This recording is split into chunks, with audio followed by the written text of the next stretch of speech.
Good afternoon again. Dear colleagues, thank you for staying in the room, and to everyone online, hello.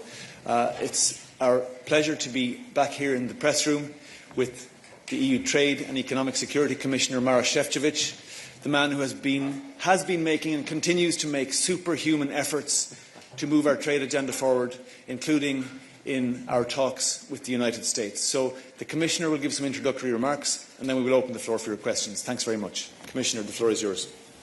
Good afternoon, everyone. I'm glad to be here today to follow up on the breakthrough achieved in Scotland yesterday. It was an honour to join Commission's President Ursula von der Leyen at the pivotal meeting with the US President Donald Trump. If I were to sum up this EU-US agreement in one sentence, I would say it brings renewed stability and opens the door to strategic collaboration. This is the result of a month of genuine and relentless efforts, unmatched in their intensity and matched only by the unparalleled importance of our transatlantic trade. Its $1.7 trillion value underscores just how much was at stake. From the start, we have been convinced that our transatlantic relationship deserves a negotiated outcome. That is why my team and I made 10 visits to Washington only this year. Given the depth of integration and mutual reliance of our economies, it was essential to take the time needed to get this right, to calibrate an outcome that works for both the European Union and the US, as well as ensures that trade between us can continue. Let's pause for the moment and consider an alternative. A trade war may seem appealing to some, but it comes with serious consequences. With at least a 30% tariff, our transatlantic trade would effectively come to a halt, putting close to 5 million of jobs, including those in SMEs in Europe, at grave risk.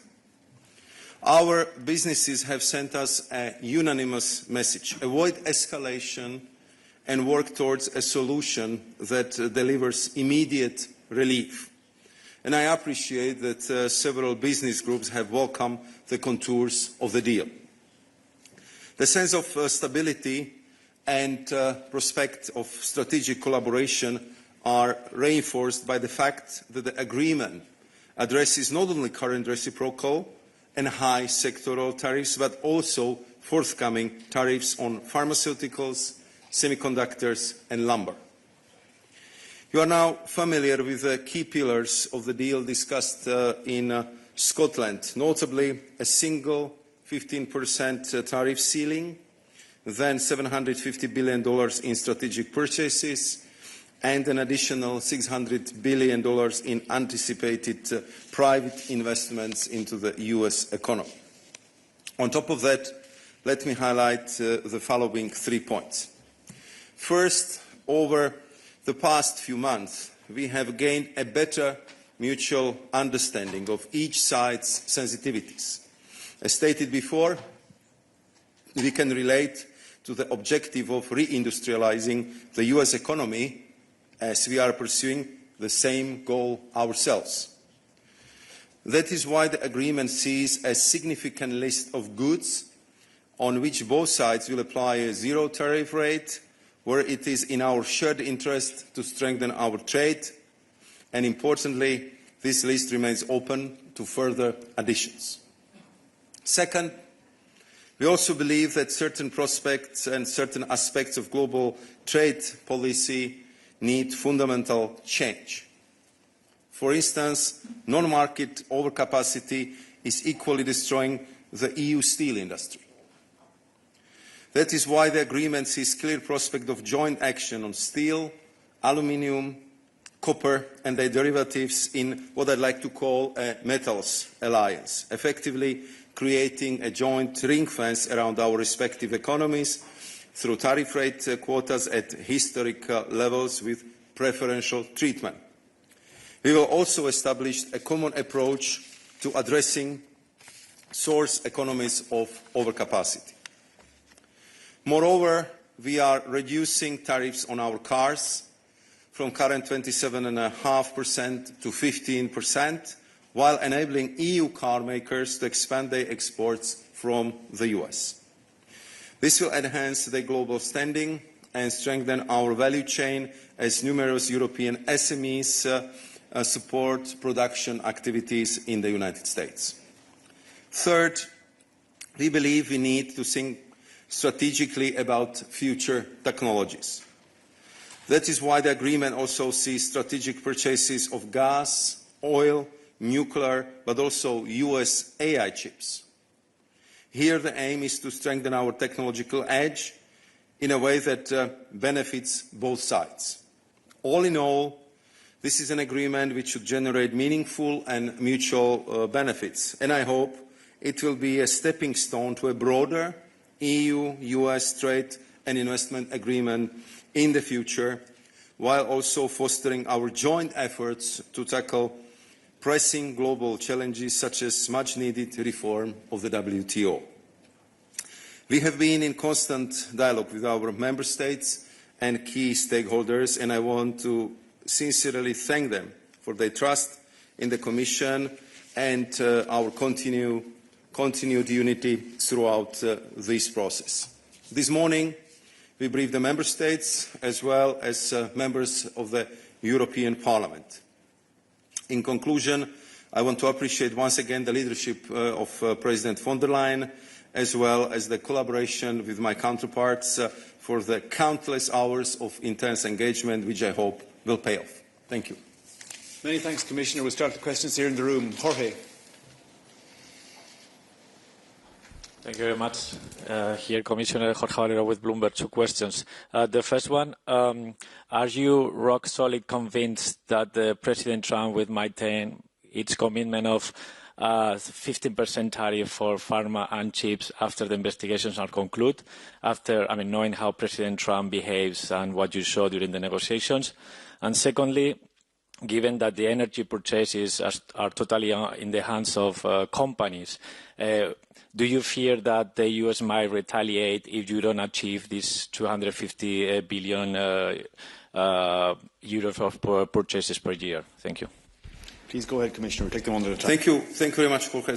So on your first question, this was the issue which was discussed already for quite some time, and for us it was very clear that 15% is acceptable in the case that 15% is seen as inclusive. So no stacking, and would also cover the ongoing 232 investigation. And I think that it's very clear in summing up the negotiation yesterday that this point was made very clearly by the President von der Leyen. And I believe that with our American counterparts, we are opening a new chapter. We spent a lot of time together. We know each other much better than before. We understand each other's sensitivities, each other's perspectives, and we also will be informing each other much more frequently about all the important decisions taken. So I believe that this commitment will be honoured, will be respected in this case as well. If it comes to energy purchases, Jorge, I think we discussed in the past how we've been working together from the perspective of common purchase platform. Of course, we will discuss this approach with my colleague, Danny Jorgensen, who is responsible for the energy sector right now. But if you look at the current purchases, and if you look at the perspective that we will be phasing out the Russian energy supply by 2027, so it's very clear that Europe will need the solid, consolidated and reliant supply of energy. We are not talking only about LNG.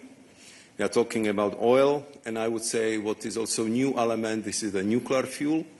As I'm sure you know, Europe is going through the nuclear energy renaissance, and therefore new technology, nuclear fuel will be very much needed for the current but also future nuclear power plants in Europe. And I would add that significant addition to the strategic purchase list is something what we very much need in the European Union, and these are high-quality AI chips. I think you know our policies quite well, and you know how much emphasis we put on developing AI centers, AI gigafactories in Europe, and therefore for me this is one of the very important strategic achievements that we have now the clarity that the top quality chips would be available for us Europeans, that we will collaborate in this field very, very closely with our American partners, because this is clearly opening a new chapter of strategic cooperation in such a future-oriented sector like AI. Many thanks, Commissioner. Tom Muller-Nielsen. Hello, thank you very much. Thomas Muller-Nielsen at Euractiv. I have two questions, Commissioner. So the first is on this joint action on steel, aluminium and copper derivatives to combat overcapacities. I mean, are you suggesting that the EU and the US will jointly impose tariffs on Chinese metals? And if not, what exactly is it that's been agreed? And second of all, I'd just like to ask, so that a couple of months ago you gave an interview with the Financial Times where you said the EU is prepared to make a 50 billion euro trade offer. Obviously, the final deal was significantly larger, 250 billion just for energy purchases alone. So could you just explain how this went from 50 billion to 250 billion energy plus the 600 billion investment plus military purchases as well? Could you explain how that transformation happened? Thanks very much. Thank you very much, Thomas. Starting with the first question, if it comes to this metals union, I think, I mean, in this many hours of discussions we had with our US counterpart, I think it became very, very clear that if it comes to steel and metals, we are not each other's problem. We are not destroying US steel sectors, and they are not destroying our steel sector. On top of it, we are very complementary, and I know that United States are very much in need of our high specialty steel.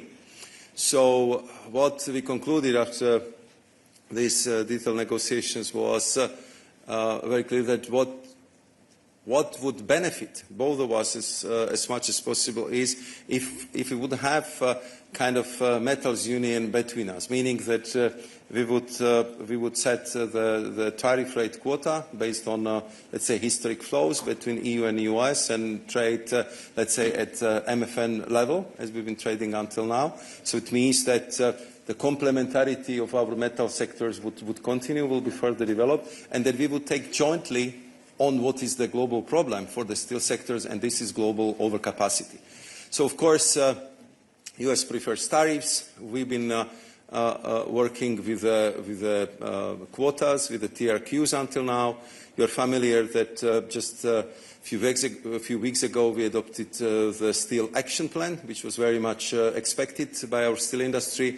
We are actively preparing the additional measures for post-2026 safeguard situation. So it's a pressing issue. It's a pressing issue. I'm talking to the ferroalloys companies. I'm talking to aluminium companies. It's pressing issue. So it's very clear that what we need to do is to address the overcapacity, because this is really killing our industry. And if we can do it together with our US partners, we definitely would go in that direction. And of course, the details, how this would work, the mechanics of it clearly would need to be discussed. But we want to be complementary, to help each other here, to make sure that the steel and metal industries in both EU and US would thrive and will not be threatened by overcapacities built over the last decade. Many thanks. Kim. Hi, Kim McCrail from the Wall Street Journal. Thanks for doing this, Commissioner. I wondered, this builds a little bit on the last question about the Metals Alliance you mentioned. But between the Metals Alliance and what was said so far and what we understood from the briefing about semiconductor purchases and the decision to preference the US for semiconductor purchases over China, for example, taking those together, what do you see what do you think the outcome of this deal means for the EU's relationship with China? Are you working with the US right now to box China out of the trade that you're doing between perhaps the US and the EU and perhaps other major trading partners? And just a quick question about the EU's WTO obligations.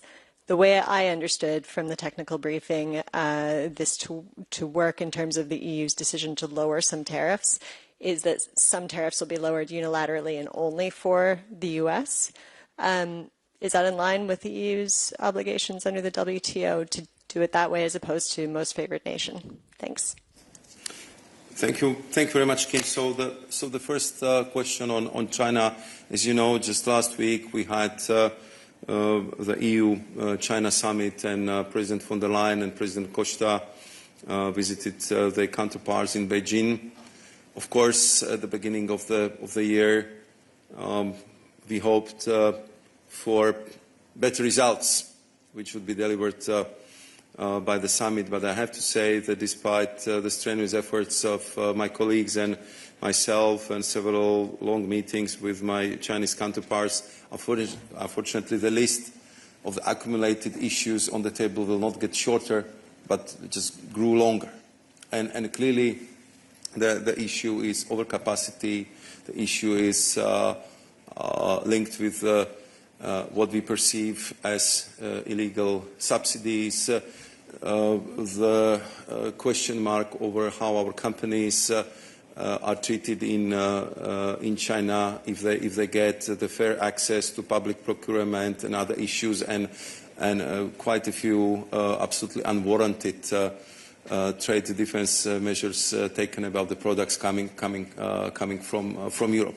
And I think that all this was very clearly remunerated and highlighted in preparatory long VTC I had with my counterpart, Minister Wang Wentao, just a few days before I think it was actually the day before summit, and then by both presidents von der Leyen and Costa in Beijing.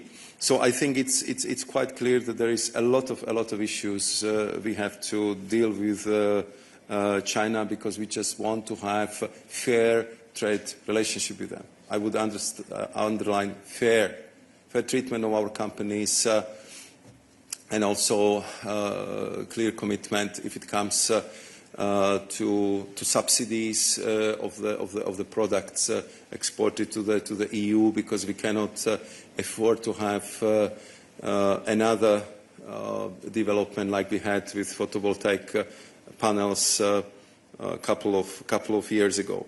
So, I mean, of course, the US in many aspects are in similar situation. We are dealing with critical raw materials issues. We are dealing with the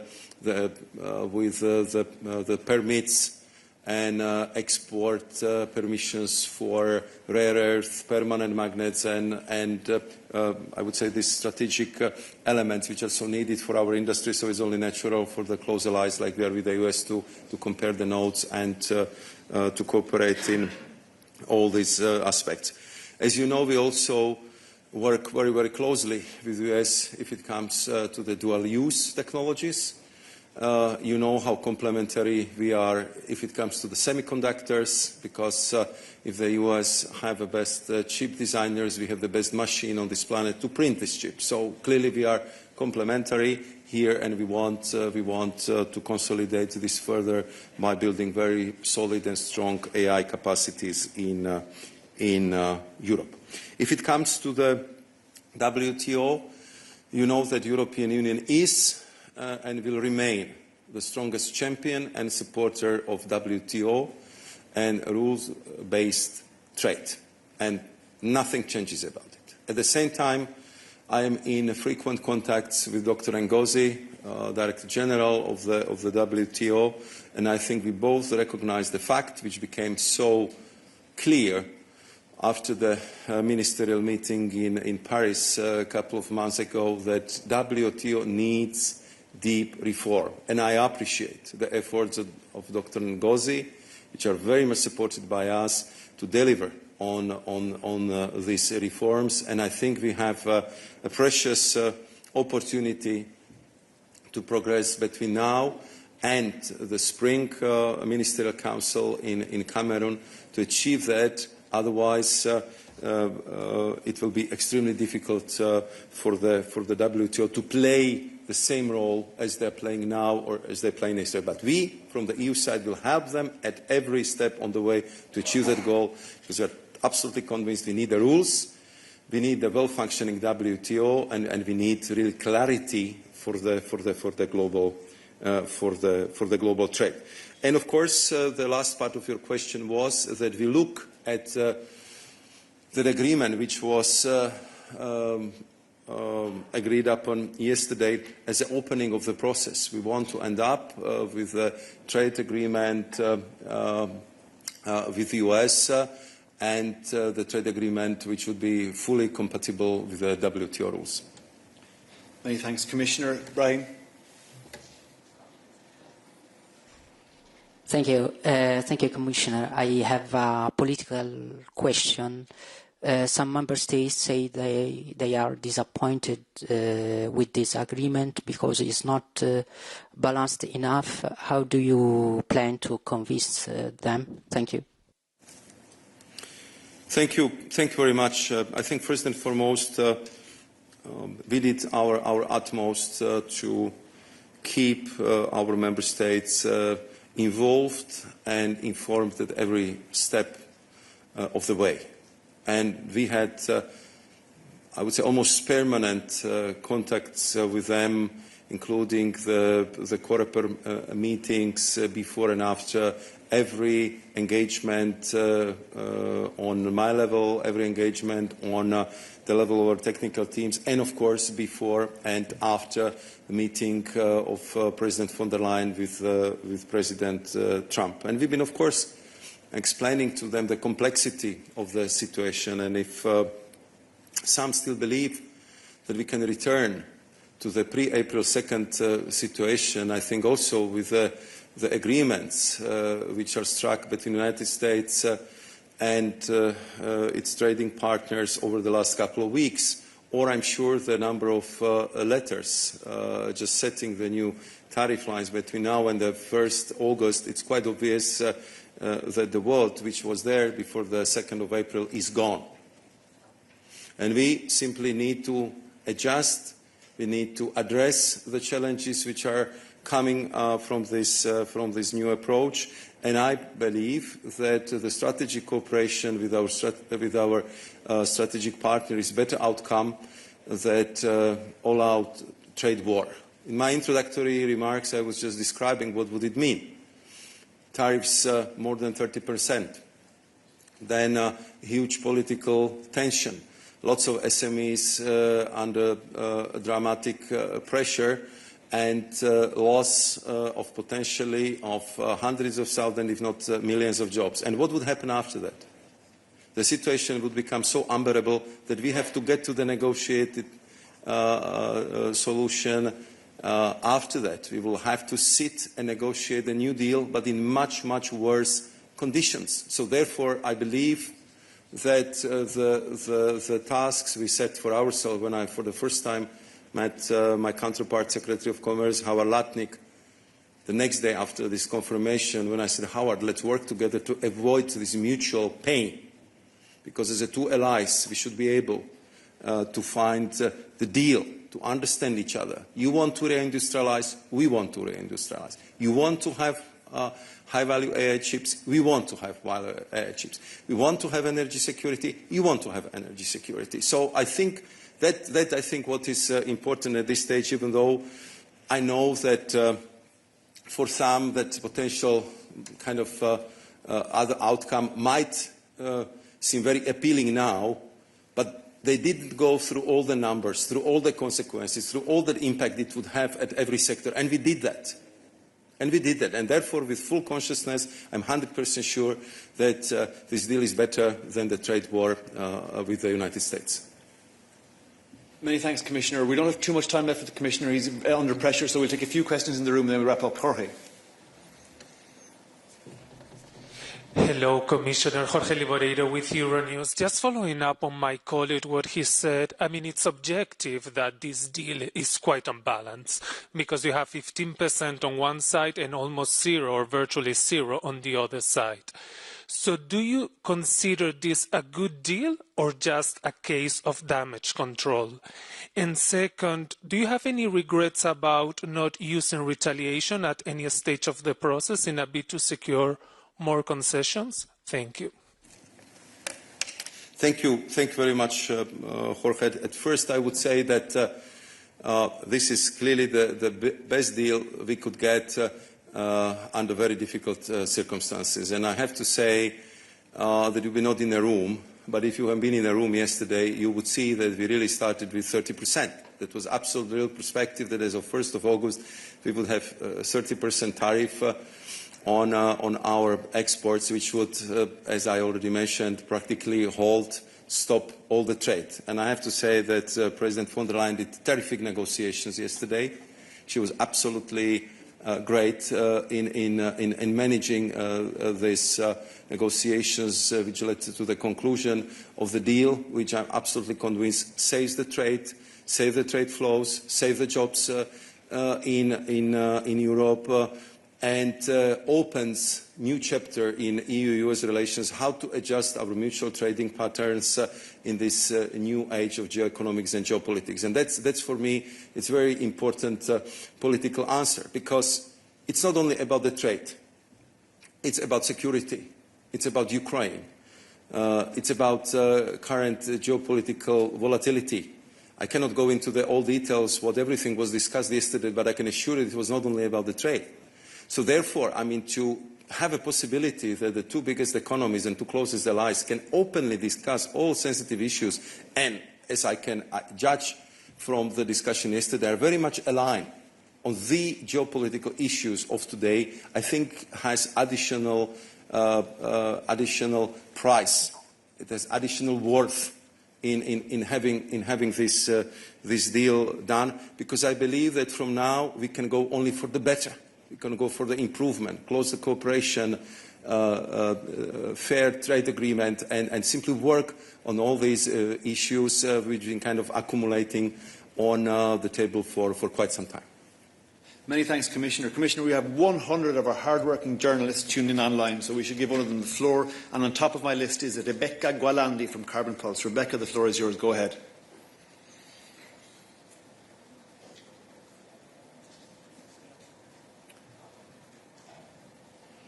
Rebecca, can you knock on your mic? Can we see you, please? Sorry. Can you hear me now? We see you and hear you. Please go ahead. Okay, thank you. So in 2024, the EU imported 76.9 billion euros of energy from the US. So if we want to get to the target, then that means roughly tripling our purchases of US energy, taking into account exchange rates. So how do we do that? Do we put a target? Is it feasible? I've heard from energy experts that it's actually not feasible. The target is not actually possible because the US doesn't even produce that much LNG or energy products. So I'm just wondering how we're going to monitor these purchases, if there's going to be a platform, how you're going to convince EU member states and companies. And also, this target actually seems very in opposition to the climate targets and to the objective of reducing energy prices in the EU. So it seems a bit contradictory to many of the things that the EU has said. Thank you. Thank you very much, Rebecca, for your questions. I think that look, when we approach the assessment of these goals, so we look at gas, we looked at oil, we look at nuclear fuel, which is new, and we also look at AI chips. So these are the four basic categories, and we looked what can be achieved in the term of President Trump, but what can go also beyond the term of President Trump. And as you know, I was responsible for managing the joint purchase of gas platform in the last Commission, and I know what the LNG exporters need to give you a good price. They need predictability, they need long-term contracts, so they can invest in development of further infrastructure. And once the further infrastructure is built, then of course you have more competition on the market, and you have a good price. So if you look at what are the amounts of energy we would need, especially if you are proceeding through phasing out of Russian energy supplies in the next years, if you are looking at the nuclear renaissance in Europe, if you are looking at the booming industry of AI, where we would need 40 billion of the chips, we believe that these numbers are achievable. And of course, we will work with our companies, with the member states, with my colleagues in the Commission, how to set up that mechanism. And of course, this would be one of the issues which we would be regularly discussing with our US counterparts. Because of course, from our perspective, that's the offer.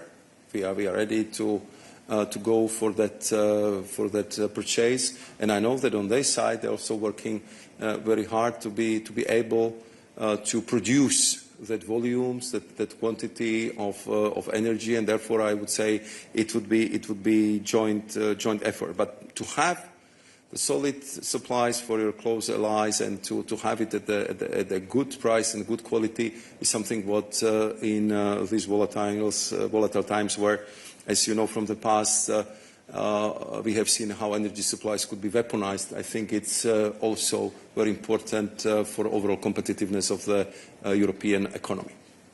Many thanks, Commissioner. And with this, we draw our press point to a close. Huge thanks to the Commissioner for making himself available. Thank you to our wonderful interpreters. Thank you to our technical experts for keeping the show on the road. Get in touch with us at the SPP if you have any follow-up questions, and we look forward to talking to you again soon.